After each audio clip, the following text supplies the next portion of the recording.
है अगर गुरुवर का सानिध्य पाना तो विद्यासागर.गुरु पर जरूर आना। ओम नमः सिद्धेभ्यः। ओम नमः सिद्धेभ्यः।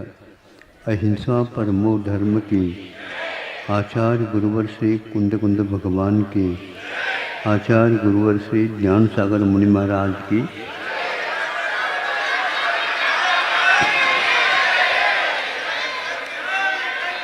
कल प्रभात की लाली और संध्या की लाली के बारे में जो कोई गुणधर्म का विश्लेषण थोड़े में किया था, अब चूँकि यह लाली के साथ चलते हैं, श्रावकों की अपेक्षा है, किंतु उसी सूर्य को जब वह और ऊपर चढ़ जाता है, उसका उपयोग कौन करता है तो विहार आदि करते हैं। इसके साथ साथ गर्मी के दिनों में भी मुनि महाराज जिन्हें आतापन योग धारण करने की क्षमता नहीं रहती, वे सूर्य जब तपता है, ततूरी होती है, तपता उर्वी जब लपटें चलने लग जाती है, उस समय वे एक एक कदम चलते हुए आतापन योग जिसको बोलते हैं वह नहीं है, किंतु गमन योग बोलते हैं। यह भी एक योग है जो कि सूर्य के पूरी प्रखर किरणों के बावजूद वह उसको सहन करते हुए और नीचे देख करके चलते रहते हैं। इससे ज्ञात होता है आलोक पुंज सूर्य के उपयोग करने में मुनि महाराज भी कम नहीं है, आगे बढ़ते रहते हैं।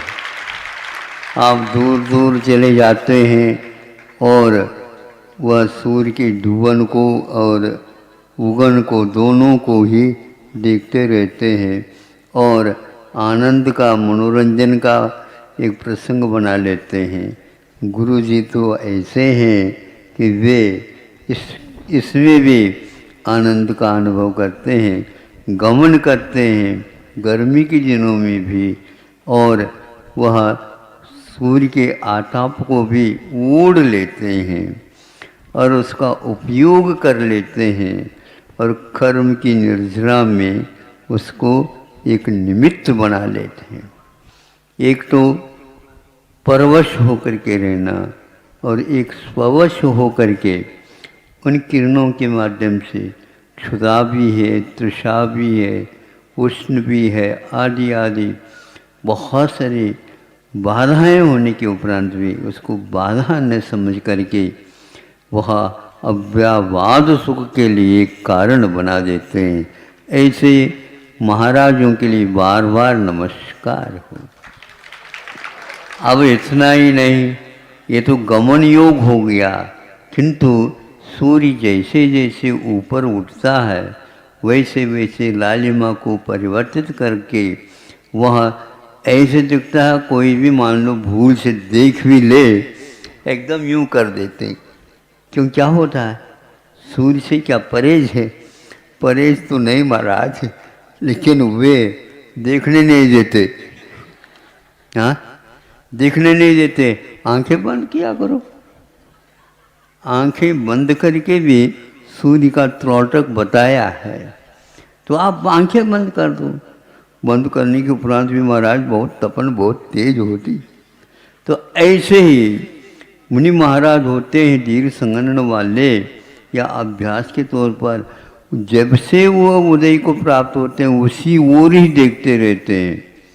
अब वह ऊपर चढ़ा तो उसके साथ साथ इनकी दृष्टि भी ऊपर चढ़ जाती है। जिस समय बाहुबली और भरत इन दोनों के बीच में युद्ध हो गया, दृष्टि युद्ध बोलते हैं, वो इसी प्रकार का लगभग था जो पल के कौन झपका लेता जल्दी जल्दी। सूर्य की ओर ही देखते रहते भी मुनि महाराज, और उससे हटाते नहीं, आँखों को बंद नहीं करते। और यदि मान लो सूर्य ऊपर चला गया तो वो ऊपर ही देखेंगे, और वह पश्चिम की ओर मुड़ गया तो वो भी पश्चिम की ओर धीरे धीरे उसी के अनुसार मुड़ते जो चले जाएंगे। और सूर्य अस्त हो गया तो वे भी आंखें बंद कर देंगे। ऐसे मुनि महाराज भी हैं, और हम भी हैं और आप भी हैं। कैसे हैं बताओ? ये तो परिचय को सहन नहीं कर सकते। 22 परिचयों में इसको भी करके उन्होंने उसको 22 परिचय न हो करके एक प्रकार से उपसर्ग के रूप में भी स्वीकार कर लिया, और इस आतापन योग को स्वीकार कर लिया। देखो, ध्यान रखो, कर्म जो बंधे हुए हैं वो भी एकदम इस ढंग से नहीं जाते। ये बाह्य तप है, और अंतरंग तप जो वह है जिसके द्वारा वह कर्म को नष्ट ही, दग्ध ही होना पड़ता है। ऐसे मुनि महाराज हैं। चिराग नहीं, एक बार सोचा था, चिराग नहीं आग जलाऊं, चिराग नहीं आग जलाऊं ताकि कर्म दग्ध हो। कर्मों को दग्ध करना चाहते हो, चिराग हमें सम्यक ज्ञान नहीं चाहिए, सम्यक ध्यान चाहिए, आग चाहिए।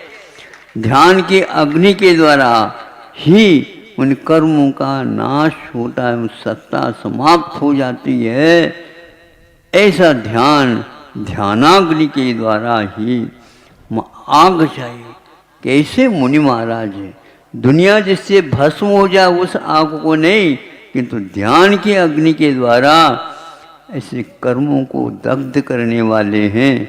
इस प्रकार कल तो राग की बात कही दी गई, और आज वीतरागता की चरमोत्कृष्ट साधना के धनिक वे ऐसे ध्यानी मौनी मुनि महाराज दुनिया में रह कर के भी दुनिया से कोई मतलब नहीं, जग में रह कर के भी जगत रहते हैं, और आप लोग सोते रहते हैं।